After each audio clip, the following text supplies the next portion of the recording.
نحمده ونصلي على رسول الكريم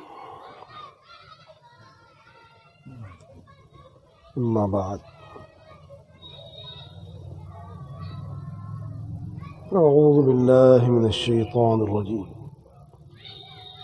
بسم الله الرحمن الرحيم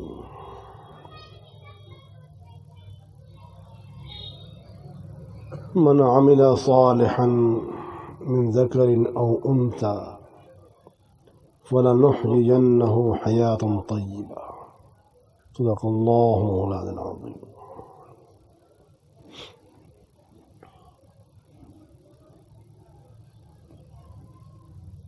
آج کی یہ مجلس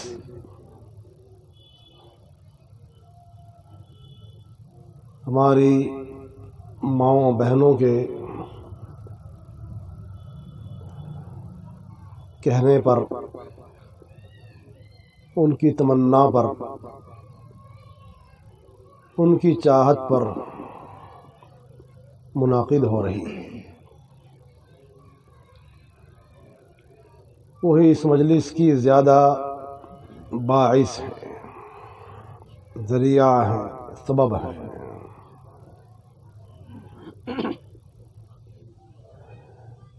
اس کار خیر کا اجر و ثواب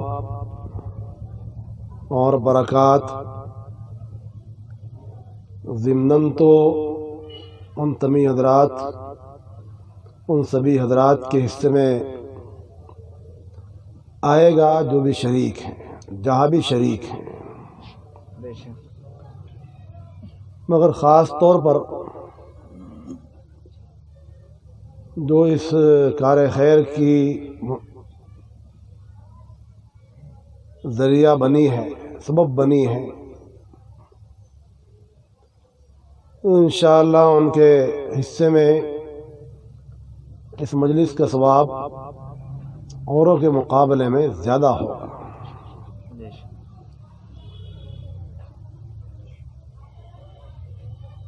کیونکہ جو انسان ذریعہ بنتا ہے تو وہ بہت سوں کے لیے خیر کے پہنچانے کا، پہنچنے کا، خیر کی بات، دین کی بات، شریعت کی بات، سنت کی بات کے پہنچنے کا ذریعہ بنتا ہے، تو اس کا اجر و ثواب اس مان آ کر بڑھ جاتا ہے کہ اس کا شوق و ذوق، اس کا جذبہ صادقہ، اس کی نیت صالحہ ذریعہ بن گئی اوروں کے حق میں بھی اس خیر اور برکت کے پہنچنے کا۔ اللہ پاک ہماری ان ماؤں بہنوں کا قبول فرمائے اور ہر طرح کی ظاہری اور باطنی برکات سے مالا مال فرمائے۔ یہ بھی ایک حقیقت ہے کہ خیر کے کاموں میں ہماری ماؤں بہنوں کے جذبات مردوں سے کم نہیں ہیں، اور یہ بات حضور پاک علیہ الصلاۃ والسلام کے مبارک دور ہی سے شروع ہو گئی تھی۔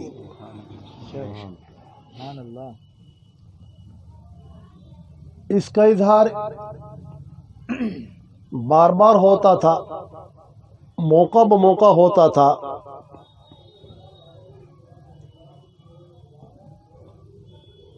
کیونکہ وہ اپنی تمناؤں اور جذبات تو حضور پاک علیہ السلام کے سامنے ظاہر کرتی تھی کہ یا رسول اللہ،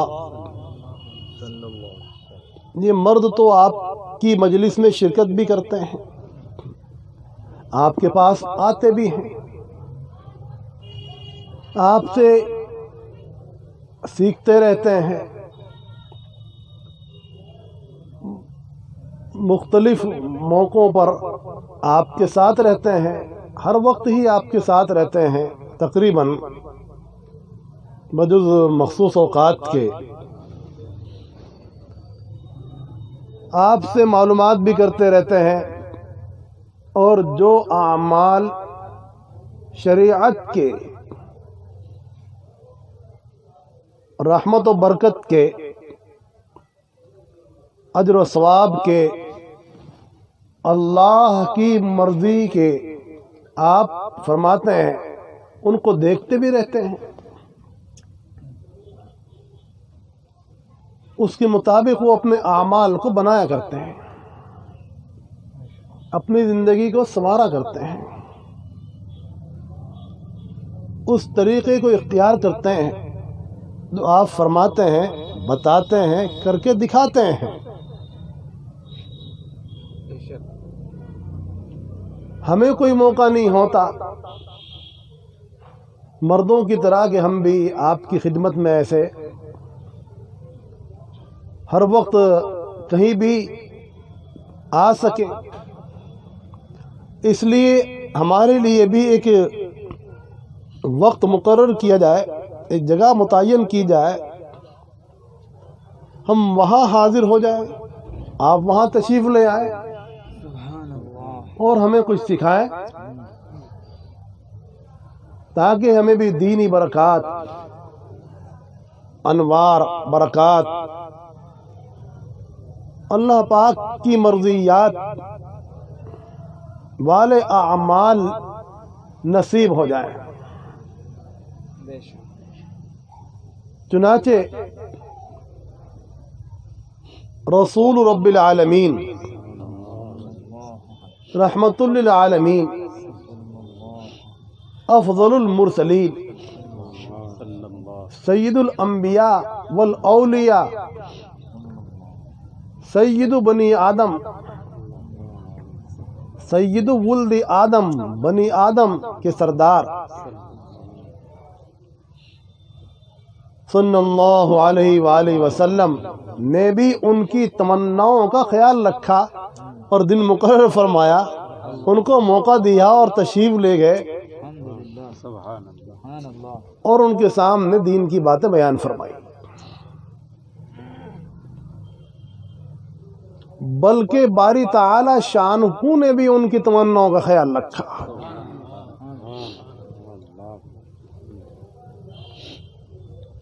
اللہ پاک نے بھی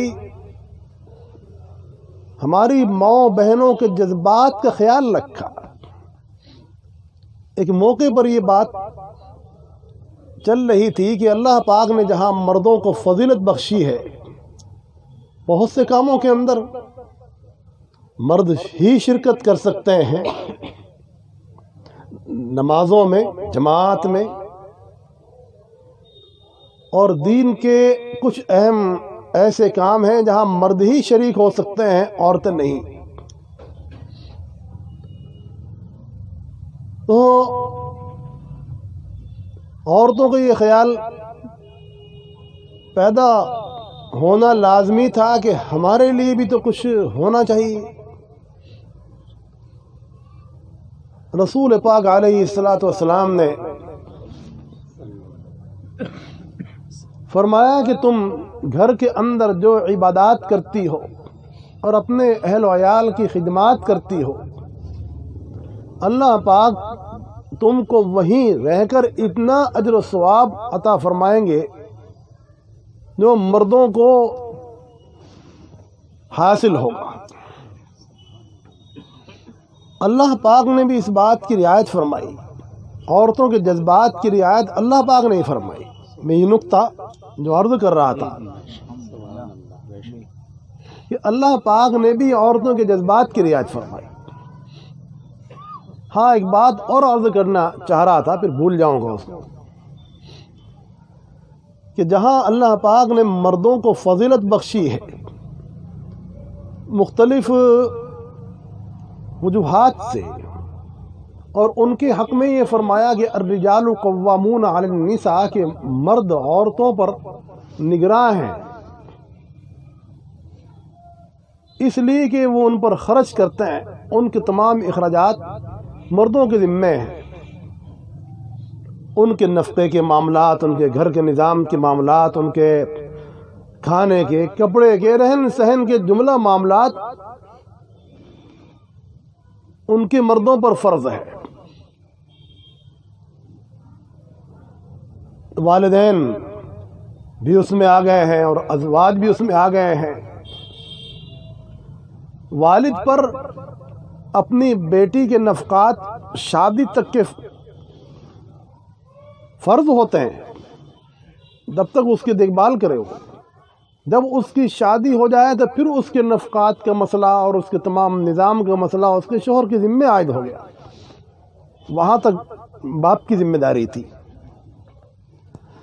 تو اس کے معاملات اس کے والد پر فرض تھے، ضروری تھے، پھر اس کے شوہر پر آئے، اور اسی طرح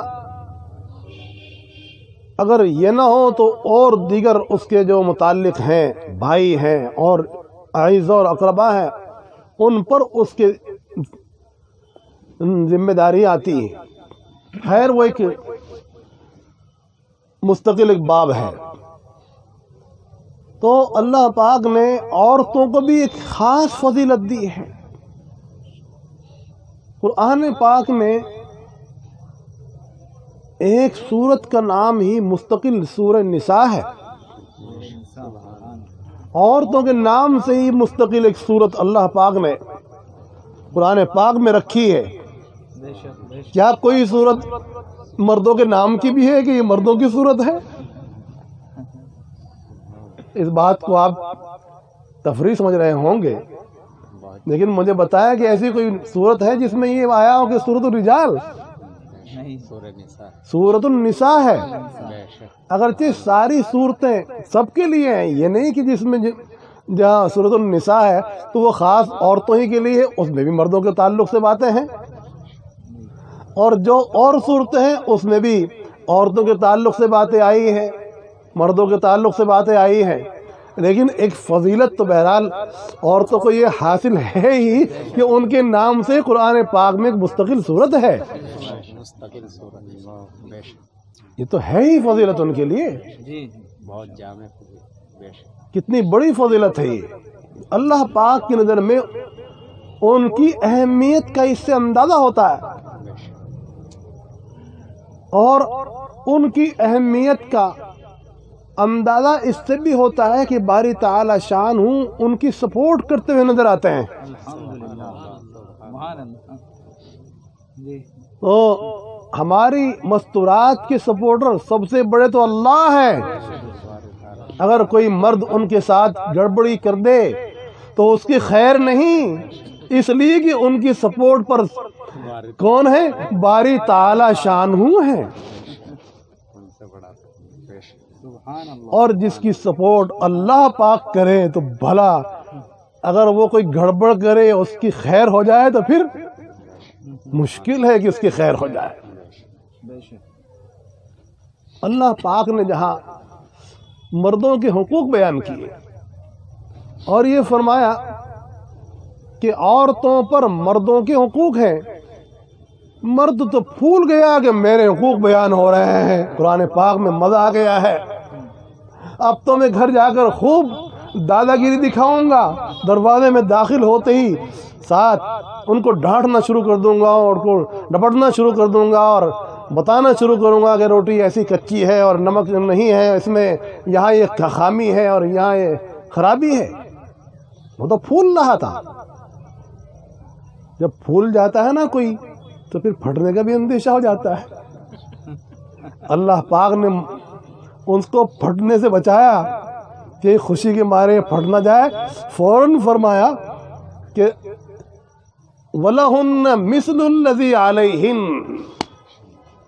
وَلَهُنَّ مِثْلُ الَّذِي عَلَيْهِنَّ، جیسے مردوں کے حقوق رکھے ہیں اللہ پاک نے عورتوں پر، ایسے ہی عورتوں کے لیے بھی مردوں پر حقوق رکھے ہیں۔ نہ کہ مرد بیلنس میں آ جائے، اس کا دماغ سینٹر میں آ جائے اور وہ گڑبڑ نہ کرے، اس کو محض خادمہ نہ سمجھے کہ وہ خادمہ ہے گھر کی، بلکہ وہ آپ کی زندگی کا ایک بہترین ساتھی ہے اور قابل قدر ساتھی ہے، جو آپ کے لیے باعث راحت ہے، باعث سہولت ہے، باعث برکت ہے۔ عورت کی ذات میں سہولت بھی ہے، برکت بھی ہے اور راحت بھی ہے۔ اللہ پاک میں، قرآن پاک میں یہ سب باتیں فرمائی ہیں۔ عورتوں کو سکون قرار دیا ہے مردوں کے لیے، لیسکن الیہا فرمایا، باعث سکون ہے، باعث رحمت ہے، باعث راحت ہے۔ عورتیں مردوں کے لیے باعث راحت ہیں، باعث سہولت ہیں۔ اگر گھر میں وہ نہ ہو، آپ تھک تھکا کے گھر پہنچے اور تو کچن میں آپ کو سارا کام خود کرنا پڑ جائے گا، تو ایک ہی ٹائم میں نانی یاد آ جائے گی، بستر صاف کرنا پڑ جائے گا، گھر کیسا بن جائے گا؟ آپ کو ہو سکتا ہے کہ وہاں جھاڑو بھی دینی پڑ جائے، برتن بھی خود صاف کرنے پڑ جائیں، بسترا بھی خود ٹھیک ٹھاک کرنا پڑ جائے، اور آدمی یہی تلاش میں پریشان ہو جائے گا کہ فلاں چیز کہاں رکھی ہے، فلاں چیز کہاں رکھی ہے، کیونکہ اس کی ماہر تو اللہ پاک نے جس کو بنایا ہے اس کو ہی بنایا ہے۔ آپ اس فن کے ماہر نہیں ہیں کہ دال کیسے بنائیں اور کھچڑی کیسے بنائیں اور مکھ یہ کیسے بنائیں اور وہ کیسے بنائیں۔ آپ کو اگر کہا جائے گا ایک دن روٹی بنا کر آپ کھلا دیجئے تو مشکل پڑ جائے گا آپ کے لیے۔ معلوم ہوا کہ وہ کتنی بڑی آپ کے لیے سہولت ہے۔ اللہ اللہ اللہ۔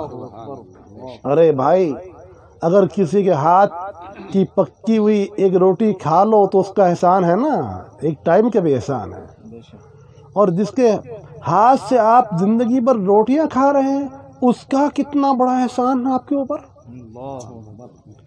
اس احسان کو آپ ادا کر دیں گے نہیں؟ اگر آپ نے اس کا مہر بھی دے دیا تو وہ احسان ادا کر دیا آپ نے؟ آپ کے مہر دینے سے وہ احسان ادا ہو گیا؟ بہت سے دیتے ہی نہیں بیچارے، ایسے بزدل بھی ہیں کہ معاف کرا لیتے ہیں، معاف کرا لیں بجائے دینے کے، زیادہ دینے کے، اور معاف کرا رہے ہیں۔ یہ کیسی بزدلی ہے، یہ کیسی مردانگی ہے کہ انسان پہلے ہی معاف کرا رہا ہے، اس کا حق جو واجب ہے وہ نہیں دے رہا ہے۔ اس کو راحت سے رکھنا اور اس کی جائز تمناؤں کی رعایت رکھنا یہ مردوں پر لازم ہے۔ جائز حدود کے اندر، حدود شریعت میں اس کا خیال رکھنا یہ مردوں کی ذمہ داری ہے۔ ہاں، اگر وہ کوئی ناجائز تمنا کا اظہار کریں، مطالبہ کریں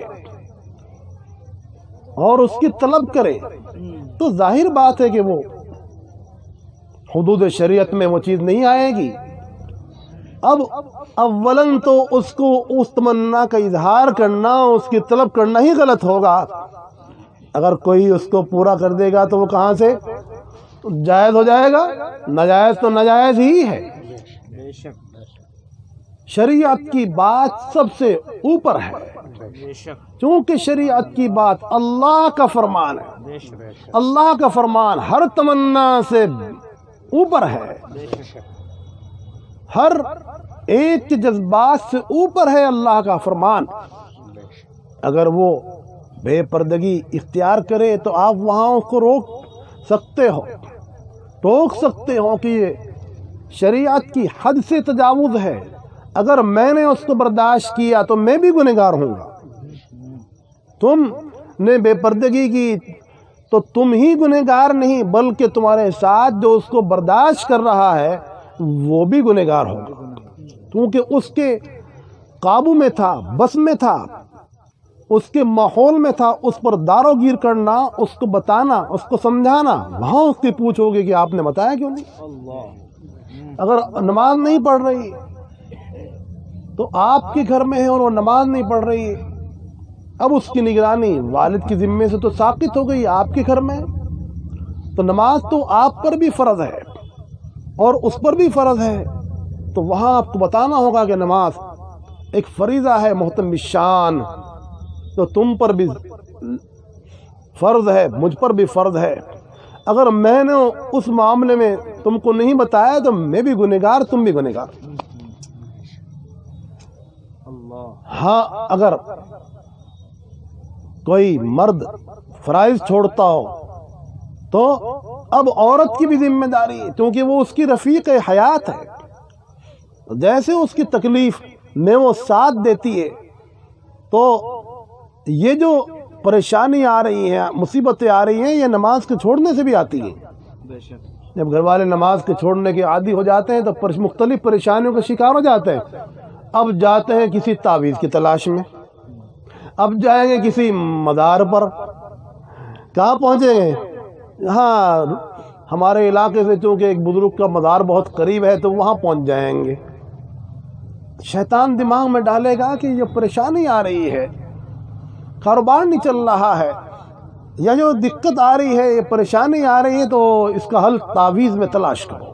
چلو تعویذ تلاش کرتے ہیں، اور بہت سے تو ایسوں کے پاس بھی چلے جاتے ہیں جن کے پاس جا کر اپنے ایمان کے لالے پڑ جاتے ہیں، وہ شرک کے اندر مبتلا ہیں اور کرتے ہیں دوسروں کو، وہ شرک کا راستہ بتاتے ہیں،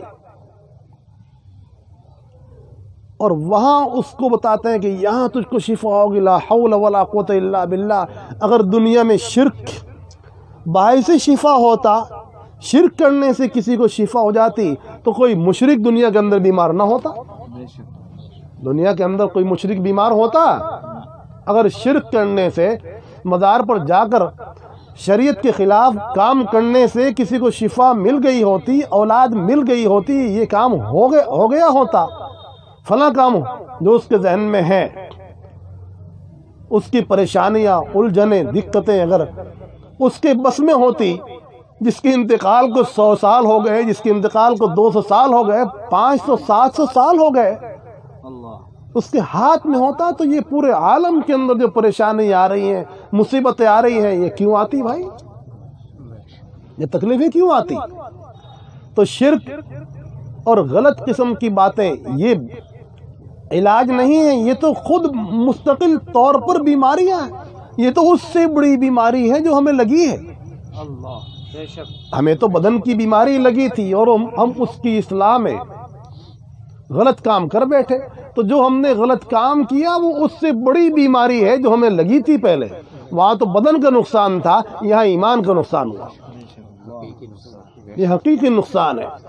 ایمان کا نقصان ایک مومن کے لیے سب سے بڑا نقصان ہے، اس سے بڑا کوئی نقصان نہیں۔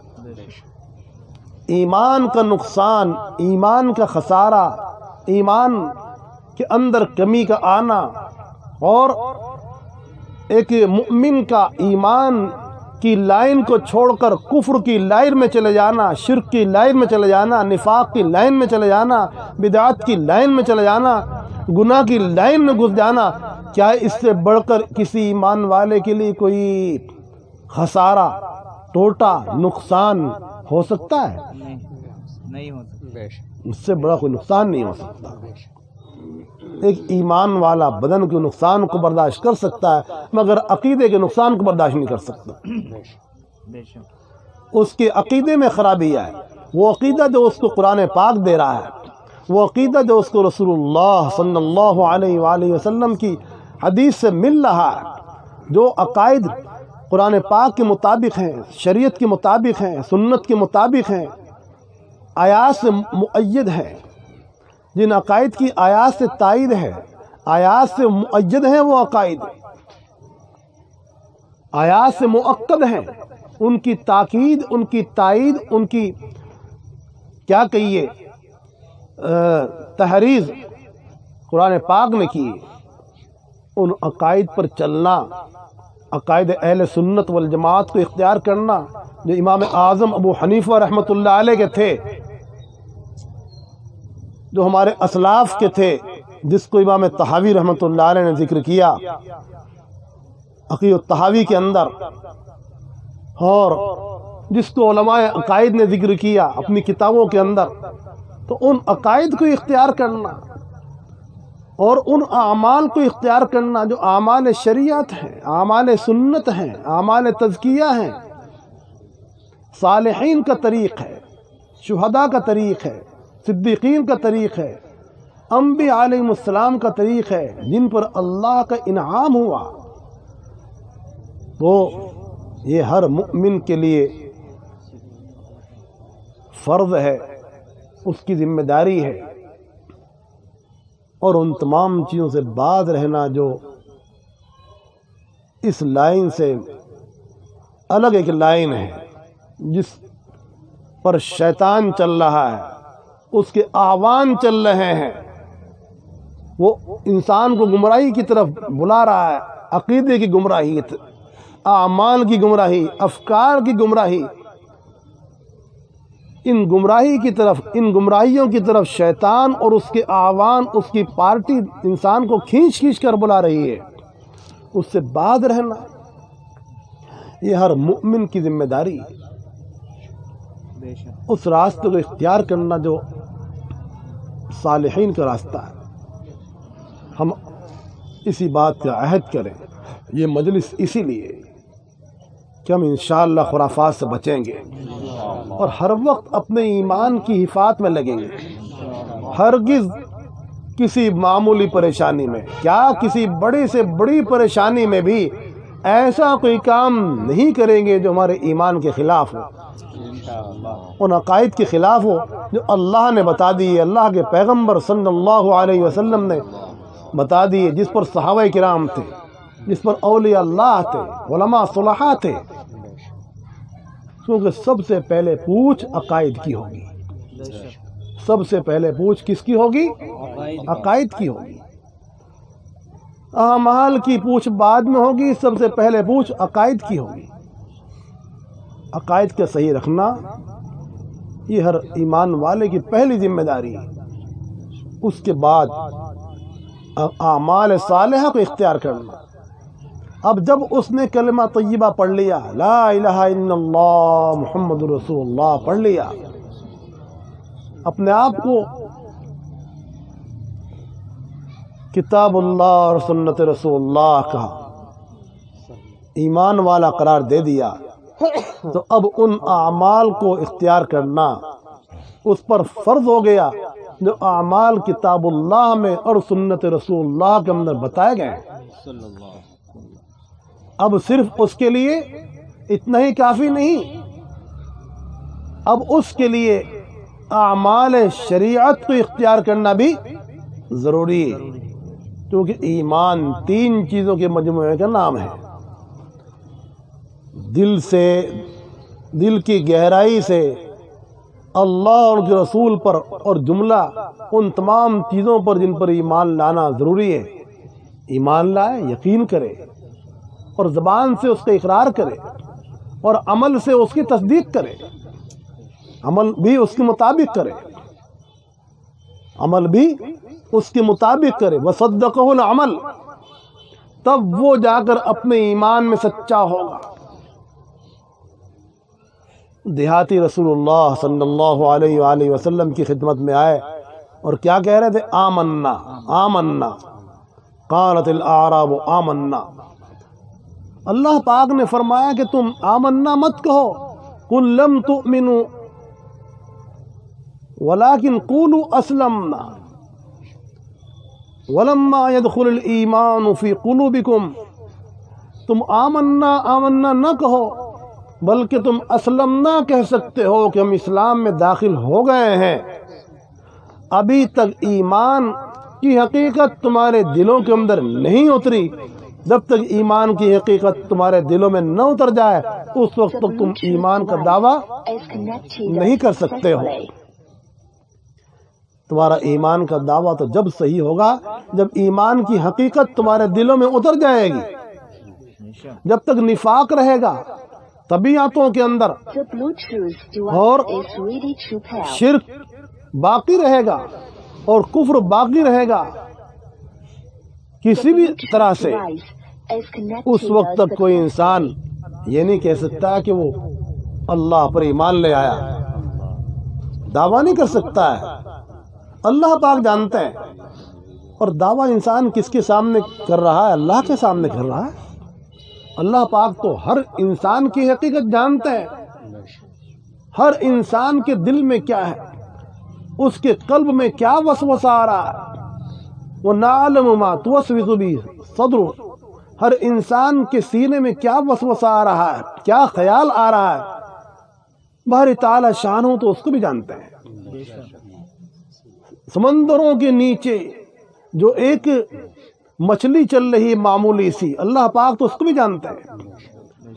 پتے پتے کو اللہ پاک جانتے ہیں، ذرے ذرے کو اللہ پاک جانتے ہیں۔ پتھروں کے اندر جو پتھر ہے، اس کے اندر جو پتھر ہے، اس کے اندر جو کیڑا ہے، اللہ پاک تو اس کو بھی جانتے ہیں، اس کو بھی کھلا رہے ہیں، اس کو بھی رزق دے رہے ہیں۔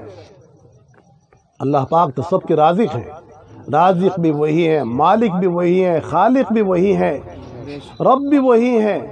انہی کا امر چلتا ہے، انہی کا خلق انہی نے پیدا کیا، انہی کا امر ہے، آرڈر ہے، اور سب اس کی مخلوق ہے۔ عبادت کے لائق صرف اللہ ہی ہے، یہی تمہارا ایمان ہے۔ ایک مومن کو شرک سے کیا کام؟ نافع و ضار جز اللہ نہیں ہے کوئی، نافع و ضار جز اللہ نہیں ہے کوئی، مومن ہو کر پھر شرک سے تم کو کیا کام؟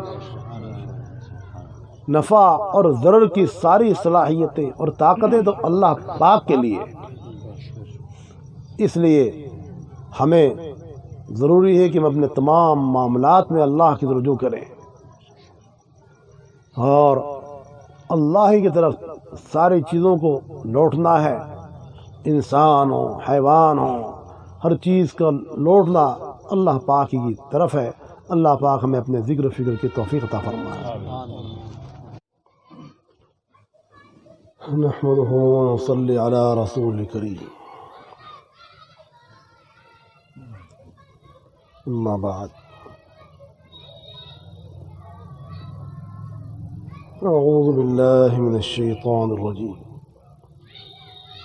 بسم الله الرحمن الرحيم۔